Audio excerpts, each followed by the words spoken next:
তিনি আদালতের নির্দেশের পরে যখন কারাগারে যান তখন তিনি সুস্থ অবস্থায় হেঁটে কারাগারে গিয়েছিলেন। আমরা সম্পূর্ণ সুস্থ একজন মানুষকে কারাগারে যেতে দেখেছিলাম। সেই দেশনেত্রী বেগম খালেদা জিয়া আজকে এতই অসুস্থ হয়ে পড়েছেন যে তিনি এখন তার কারাগারের কক্ষেও তিনি চলাচল করতে পারছেন না। তাকে সব সময় সাহায্য করতে হচ্ছে এবং সীমাহীন যন্ত্রণার মধ্যে তিনি তার প্রতিটি ক্ষণ প্রতিটি মুহূর্ত পার করছেন। আপনারা জানেন যে কোর্টের সিদ্ধান্ত নিয়ে অর্থাৎ হাইকোর্টের আদেশ অনুযায়ী তাকে হাসপাতালে পিজি হাসপাতালে নিয়ে আসা হয়েছিল।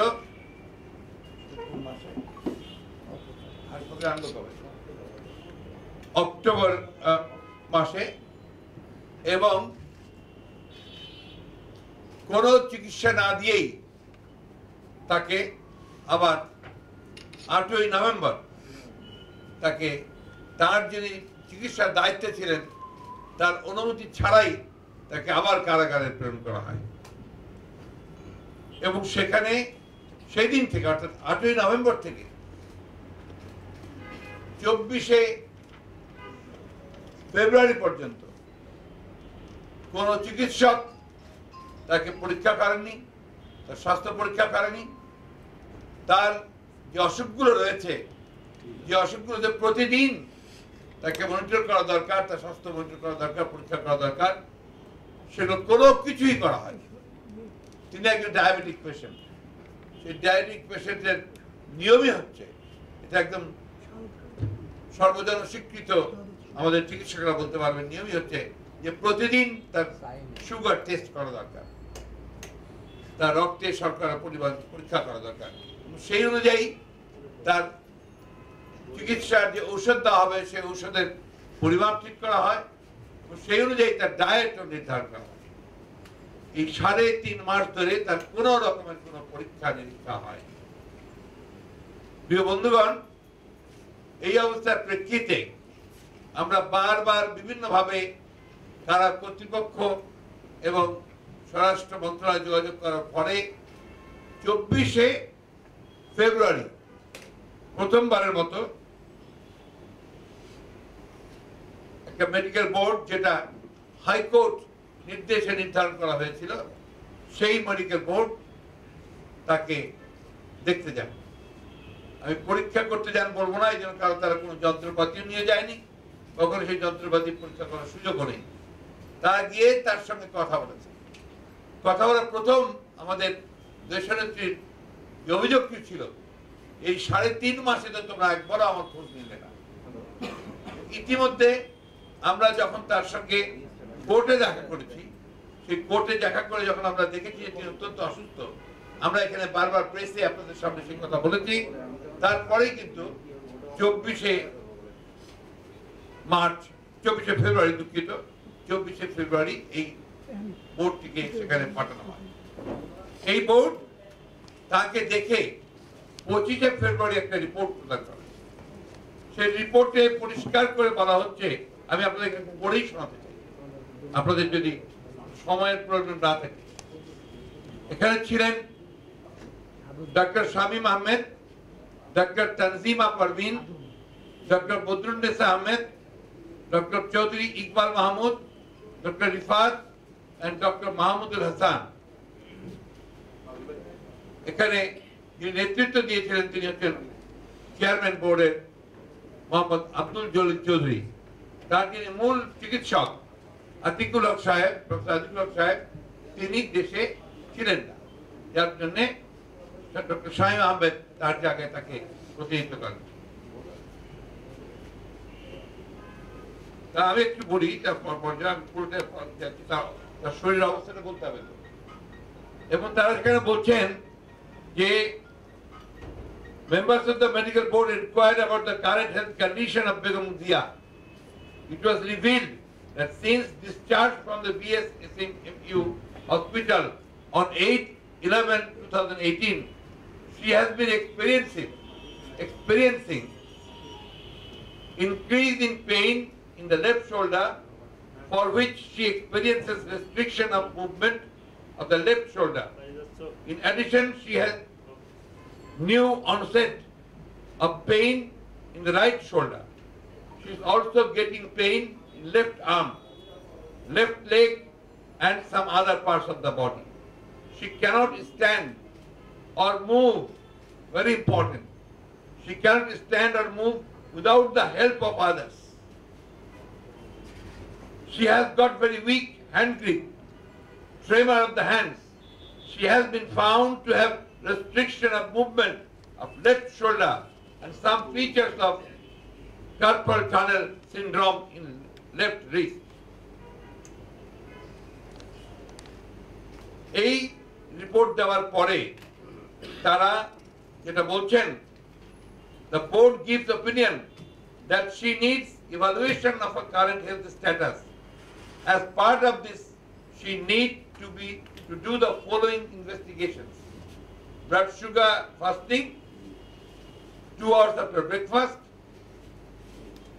HbA1c, GFR, SALT, CBC, fasting lipid profile, ECG, echo, and NCS of all 4 limbs, etc. এই রিপোর্ট তারা রিসিভ করেছেন 25 তারিখে কর্তৃপক্ষ। আপনারা সব নিয়মগুলো নিশ্চয়ই জানেন যে ম্যাডামের পুরো চিকিৎসা এবং সবকিছু কিন্তু নির্ভর করে কারা কর্তৃপক্ষের উপর। এর জন্য সরাসরি মন্ত্রণালয় যেটা জড়িত তা হচ্ছে স্বরাষ্ট্র মন্ত্রণালয়। পিজি অন ইটস ওন কিছুই করতে পারবে না যতক্ষণ মন্ত্রণালয় তাকে হাসপাতালে নিয়ে আসা। সুতরাং পুরো দায়িত্বটা গিয়ে বর্তায় কারা কর্তৃপক্ষের উপর, এবং দুর্ভাগ্যজনক ভাবে সত্য কারা কর্তৃপক্ষ সম্পূর্ণভাবে উদাসীন। আমরা বহুবার চেষ্টা করেছি তাদের সঙ্গে টেলিফোনে যোগাযোগ করার। আইজি প্রিজনের সঙ্গে আমি বোধহয় কমপক্ষে 20 বার চেষ্টা করেছি, তার সঙ্গে কোনো যোগাযোগ করতে পারিনি। একবার অ্যাডিশনাল আইজির সঙ্গে যোগাযোগ করেছি, তিনি আমাকে আইজি প্রিজনের নাম্বারটা দিয়েছেন, নিজে কিছু বলতে পারেন। এরপরে আমরা আপনার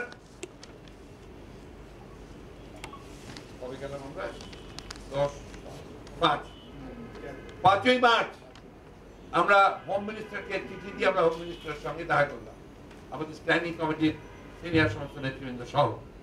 সেখানে আমরা ডিটেইলস আলোচনা করেছি, এই বিষয়টা নিয়েও কথা বলেছি, এই রিপোর্ট নিয়ে, এবং কি কি করা যেতে পারে। আমরা প্রথম যেটা কথা বলেছি, যেহেতু তাকে হসপিটালাইজ করার কথা বলা হয়েছে, আমরা বলেছি যে তাকে তার যা পছন্দের যে হসপিটাল, সেই হাসপাতালে তাকে নেওয়া হোক। আমরা একটা বিশেষায়িত হাসপাতালে, যেহেতু আপনারা জানেন সবাই, যিনি ইংল্যান্ড হাসপাতালে চেয়েছিলেন, আমরা সেই হাসপাতালগুলোর কথা বলেছি। এই রিপোর্ট দেওয়ার পরে আপনারা শুনলে অবাক হবেন যে তাদের রিয়াকশন 24শে ফেব্রুয়ারিতে মেডিকেল রিপোর্ট হলো, এবং বলা হলো যে তার রক্ত পরীক্ষা করতে হবে ইমিডিয়েটলি। তারা এর মধ্যে কোনো ব্যবস্থা গ্রহণ না করে অনেক বলা করার পরে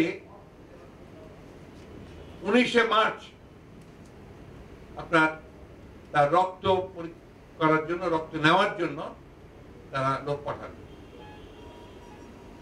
কারাগার। এটা পাওয়ার পরে তার সেখান থেকে তার রক্ত ড্র করে আনলেন। রক্ত ড্র করে তো পরীক্ষা করার জন্য তারা নিয়ে এসছেন পিএসএসএমতে।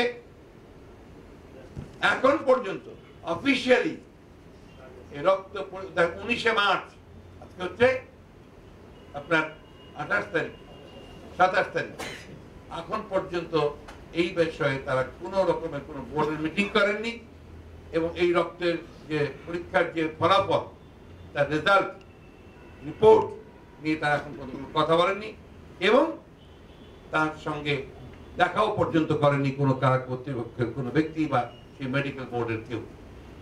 গতকাল তার পরিবার গিয়েছিলেন সদস্যরা তার সঙ্গে দেখা করতে। তারা যেটা বলেছেন, তিনি আরো অসুস্থ হয়ে পড়েছেন।